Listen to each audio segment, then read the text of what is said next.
crime da 113 Sul.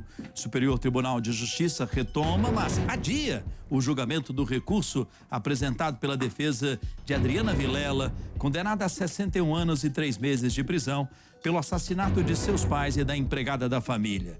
Quem acompanha tudo é Márcio Fontinelli. Márcio, boa noite para você, bem-vindo. Olá, Henrique, boa noite para você e boa noite a todos que acompanham a gente no nosso Cidade Alerta. Só para a gente entender, Henrique, como a gente chegou até aqui nesse caso do crime da 113 Sul, que ficou muito famoso em todo o Brasil, né? Em 2009, o José Guilherme Vilela e a esposa dele, Maria Vilela, junto com a empregada Francisca Nascimento, foram encontrados mortos no apartamento deles na 113 Sul, por isso que tem esse nome. A polícia fez toda uma investigação, essa investigação acabou passando até por 3 delegados, e aí ficou constatado na época que a Adriana Vilela, que é filha do casal, teria encomendado esse crime a um porteiro que trabalhava também no prédio. Em 2019, a Adriana Vilela foi condenada a 67 anos e 6 meses de prisão pelo júri popular no Tribunal de Justiça do Distrito Federal. Naquela época, os advogados decidiram entrar com recurso contra a decisão. E o Tribunal de Justiça do DF julgou novamente, mas manteve a condenação dela, não aceitou anular o tribunal ali a sentença feita pelo júri mas a sentença, então, foi reformulada, né? Ela passou, então, a cumprir 61 anos de prisão, né? Ser sentenciada a 61 anos de prisão e 3 meses.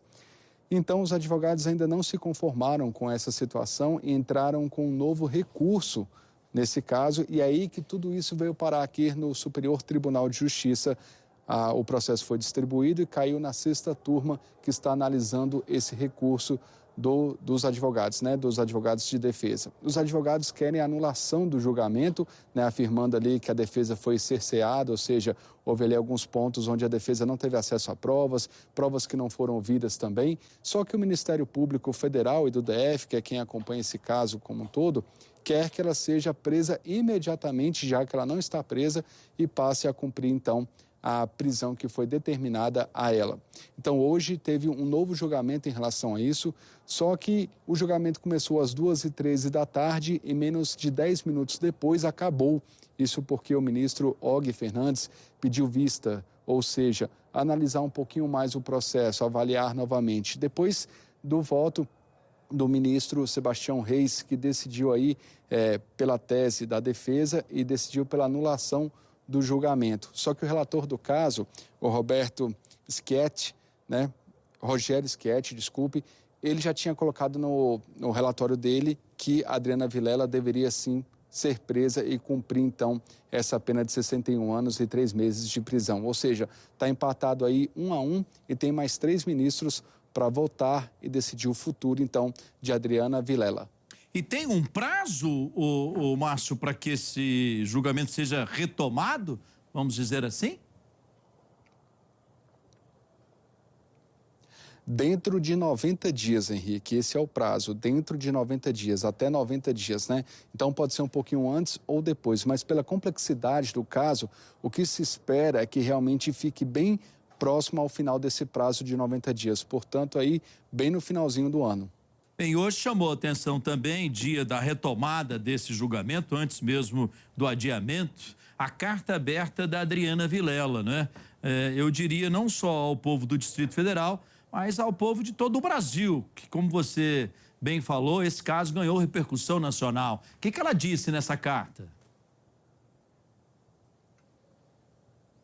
Henrique, eu até conversei com o advogado dela, o Cacai, que toma conta desse caso desde o início. Ele disse que até orientou ela não se manifestar, né? Ela não se manifestar, mas ela emitiu então essa carta e eu vou passar alguns pontos que ela encaminhou nessa carta. Ela disse que pesa sobre ela uma acusação de um crime hediondo, o qual ela jamais cometeu.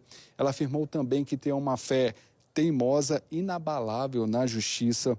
Ela criticou um dos pontos aí em relação ao que foi apresentado pelo Ministério Público durante ali o julgamento, que é uma carta de 3 anos atrás, antes do assassinato, 3 anos antes dos crimes, né, dos assassinatos, que dariam conta de que ela teria uma inimizade com a mãe. Ela falou que tinha um um laço normal de família com os familiares, com entendimentos, ou seja, né, poderia ter algum conflito, mas que não teria nada a ver em relação a isso.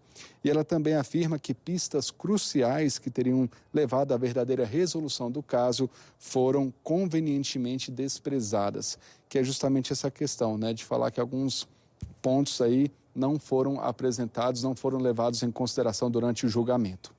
Bem, a Adriana foi condenada, mas aguarda aí a retomada desse julgamento. Quantas pessoas estão presas nesse caso até hoje, hein, ô Márcio? Quem é que está na cadeia mesmo? 3 pessoas, Henrique. O porteiro do prédio, que participou do assassinato, de acordo com a polícia, do que foi apresentado pela polícia e também da denúncia do Ministério Público, o sobrinho dele e um terceiro homem, né? Então, esses 3 são os acusados de praticarem um assassinato. O que está em questão agora é justamente esse ponto que a Adriana Vilela afirma que é inocente. Até hoje, já se passaram aí 16 anos praticamente desse crime, né, desse assassinato, e ela até hoje afirma que não foi a mandante desse crime. Mas 3 pessoas estão presas, o porteiro, o sobrinho dele e um outro homem que teriam praticado o assassinato contra aí o José Guilherme, que inclusive era ex-ministro do Tribunal Superior Eleitoral, da esposa dele, Maria Vilela, e também da empregada do casal, a Francisca Nascimento. Você disse que conversou com o Cacai, que é o advogado da Adriana, desde o início desse caso. Qual foi a avaliação dele do caso até esse momento? Ele considerou positiva, porque o ministro Sebastião Reis, né, então, deu seu voto a favor do pedido de anulação do julgamento. E se esse julgamento for anulado, Henrique, tudo tem que começar do zero, ou seja, toda a investigação, tudo tem que recomeçar. Praticamente esses 16 anos aí de investigações e julgamentos seriam perdidos aí. Então ele considerou positivo, porque ele entende que o ministro Sebastião Reis entendeu o ponto de vista ali da defesa, que alegou que estava faltando ali elucidar alguns pontos e também que não teve acesso a alguns pontos também do caso, enfim, que o júri não foi totalmente parcial. E ele, a partir disso, acredita que é positivo essa situação, porque é sinal de que outros ministros também podem decidir a favor de Adriana Vilela. Vamos aguardar, ela continua solta, acompanhando, claro, todo o desenrolar desse julgamento agora, mais uma vez, adiado por pelo menos 90 dias. Ao vivaço no Cidade, Márcio Futinelli.